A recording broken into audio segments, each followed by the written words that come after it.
Salam sejahtera dan salam Sarawakku sayang, bersama saya Janet Bennett.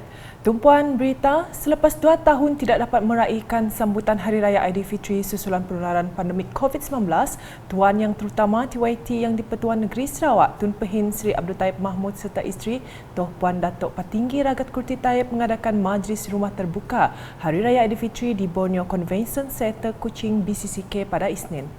Majlis rumah terbuka berkenaan mulai dipenuhi pengunjung yang terdiri daripada pelbagai lapisan masyarakat termasuk orang kurang upaya OKU sejak jam 9 pagi.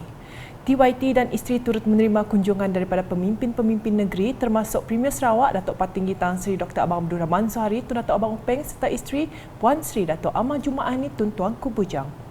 Turut hadir Timbalan-Timbalan Premier Sarawak Datuk Amah Douglas Unggak Embas serta isteri, Datuk Amah Awang Tengah Ali Hassan serta isteri dan Datuk Seri Dr. Sim Kui Hien, Speaker Dun Sarawak Tan Sri Datuk Amah Muhammad Asfia Awang Nasar serta isteri, Setiausaha Kerajaan Sarawak Datuk Amah Jaol Samion, Menteri-Menteri Kabinet Sarawak, Ahli Dewan Undangan Negeri ADUN serta Ketua-Ketua Jabatan Kerajaan. Laporan seterusnya mengenai program ziarah UKAS yang merupakan antara satu medium yang efektif dalam mendekatkan wakil-wakil rakyat dengan masyarakat akar umbi. Timbalan Menteri Pembangunan Wanita, Kanak-kanak dan Kesejahteraan Komuniti, Pembangunan Wanita dan Kanak-kanak Datuk Rozi Yunus berkata, program ziarah UKAS dianggap sebagai pelengkap dalam mendekati rakyat. Menurutnya, pengisian program ziarah UKAS dalam mendekati golongan masyarakat yang memerlukan bantuan dan sokongan amat disambut baik dan perlu diteruskan. Beliau berkata demikian semasa program ziarah UKAS Semarak Ramadan N71 berkenu di Balai Raya Kampung Selayau baru-baru ini. Hadir sama Ahli Parlimen P218 Sibuti Lukanisman Awang Sauni, Pegawai Tadbir Khas UKAS Datuk Takun Sunggah, Pemangku Pegawai Daerah Subis Minggu Jampong, Pemancar Ali Mudin dan Ketua Kaum Kampung Selanyau Sawal Mawang. Dalam pada itu, Ahli Dewan Undangan Negeri berkenu tersebut memberitahu beliau sedia maklum mengenai isu bekalan air bersih di kawasan berkenaan. Katanya perbincangan bersama Jabatan Bekalan Air Luar Bandar Jebab dan pihak PEN Borneo sudah dilakukan bagi mengatasi masalah tekanan air rendah atau tiada bekalan air. Terdahulu, Datuk Takun Sunggah berkata objektif program ziarah UKAS adalah untuk menyediakan situational analysis kawasan berpandukan penerimaan dan maklum balas akar umbi. Pada masa sama, katanya program seumpamanya mampu menyebar luas dasar dan inisiatif Kerajaan Sarawak secara bersemuka. Jelas beliau, program ini juga untuk mewujudkan platform dua hala bagi mendapatkan input dan maklumat balas semasa dari akar umbi dan secara tidak langsung akan mengukuhkan jaringan komunikasi dan penyampaian maklumat kepada golongan sasar. Selanjutnya, laporan berkaitan lawatan kerja Timbalan Menteri Pemodenan Pertanian dan Pembangunan Wilayah Sarawak Martin Ben ke Pusat Pertubuhan Luar Bandar RGC Long Lama. Dalam lawatan itu, beliau bersama rombongan telah diberi taklimat daripada agensi yang terlibat dalam urusan pembangunan RGC Long Lama. Selain itu, Martin dan rombongan telah dibawa ke 3 lokasi projek berbeza dalam kawasan RGC serta mendengar taklimat berkaitan projek-projek tersebut.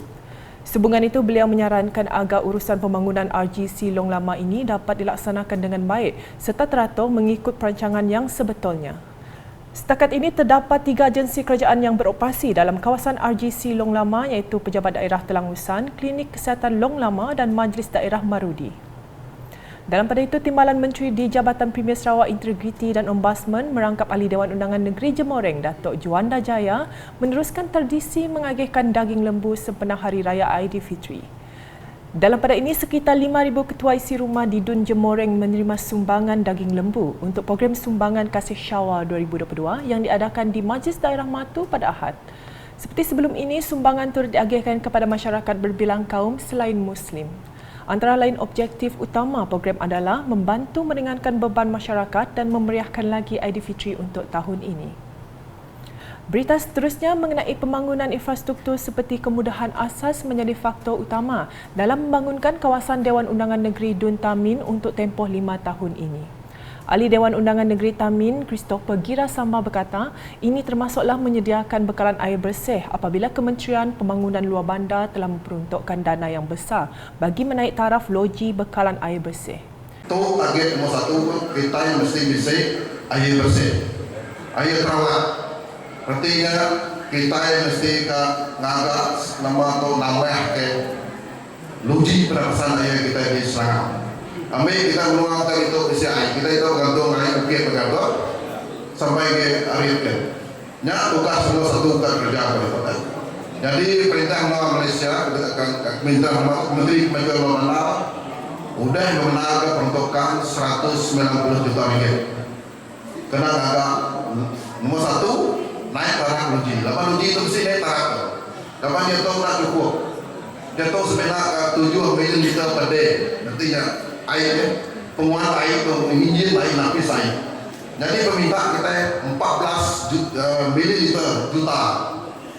Beliau berkata demikian semasa berucap dalam majlis kesyukuran kemenangan GPS daerah mengundi Lemai baru-baru ini. Turut diumumkan pembinaan Sekolah Menengah Kebangsaan SMK Selangau yang kini sedang dalam proses reka bentuk. Dalam pada itu, beliau juga telah mohon pembinaan sebuah hospital bagi keperluan penduduk di daerah Selangau dan perkara ini telah dimaklumkan kepada Timbalan Menteri Kesihatan Malaysia, Datuk Aaron Agor Dagang. Jadi sini lagi kita ini menyikat Jakob sebab banyak Datuk Arwan datai Timbalan Menteri Timbalan Menteri Kesihatan datai kita Selangau kita akan minta City Hospital Bas Selangau. Lepas itu kriteria kita di luar Selangau nak kurang dari 30,000 ikut penduduk kita visi dan masuk berhak City Hospital.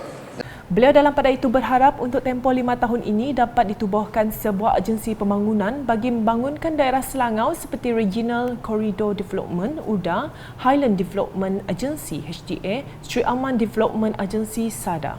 Pada majlis itu, beliau turut mengumumkan geran projek kecil luar bandar MRP berjumlah RM10,000 kepada Biro Wanita Rumah Sigan. Berikut pula, Ahli Dewan Undangan Negeri Telian Royston Valentine membawa keceriaan kepada 6 anak yatim piatu dari Kampung Pentanak Muka sempena sambutan persiapan Hari Raya. Beliau menyantuni ke-6 beradik itu membeli keperluan dan pakaian Hari Raya bertempat di salah sebuah pasaraya di Mukah baru-baru ini. Difahamkan ayah mereka, Syidik Ali, meninggal dunia pada 2020 akibat serangan jantung manakala ibu mereka, Mariam Jaman, meninggal dunia pada Mac 2022 akibat kanser hati dan paru-paru. Anak sulung 6 beradik itu tinggal seorang diri di rumah SPS Petanak menjaga rumah peninggalan ibu bapa mereka, manakala anak kedua hingga ke-6 tinggal bersama nenek di Petanak Hulu, rumah PPRT. Royston dalam pada itu berharap sumbangan itu sedikit sebanyak mengurangkan beban dan kesedihan mereka untuk sama-sama meraihkan Aidilfitri. Beliau juga berharap anak-anak itu nanti akan menjadi seorang yang berjaya dan berbakti kepada masyarakat kelak.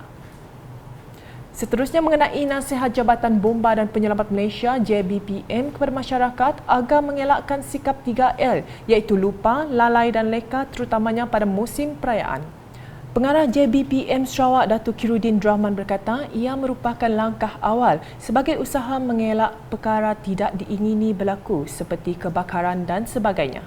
Dalam kesempatan ini, pihak Jabatan Bomba ingin berkongsi dalam kita meraihkan sambutan Hari Raya pada tahun ini.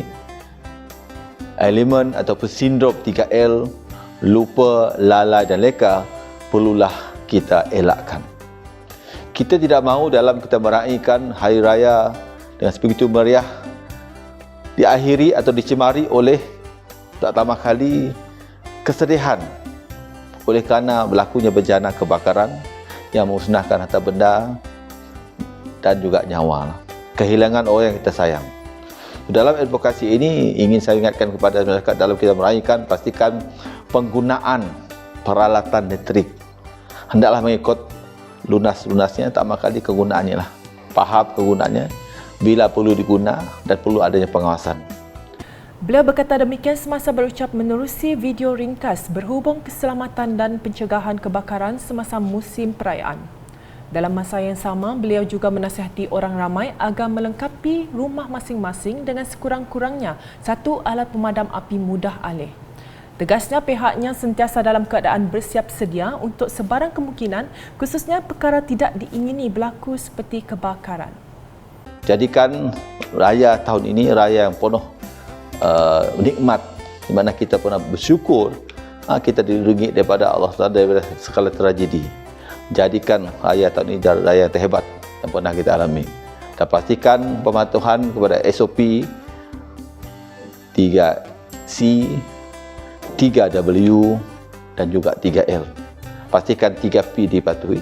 pengawasan, pencegahan dan juga perlindungan kebakaran sentiasa diberi perhatian tinggi untuk memastikan bahawa kita selamat daripada tragedi kebakaran.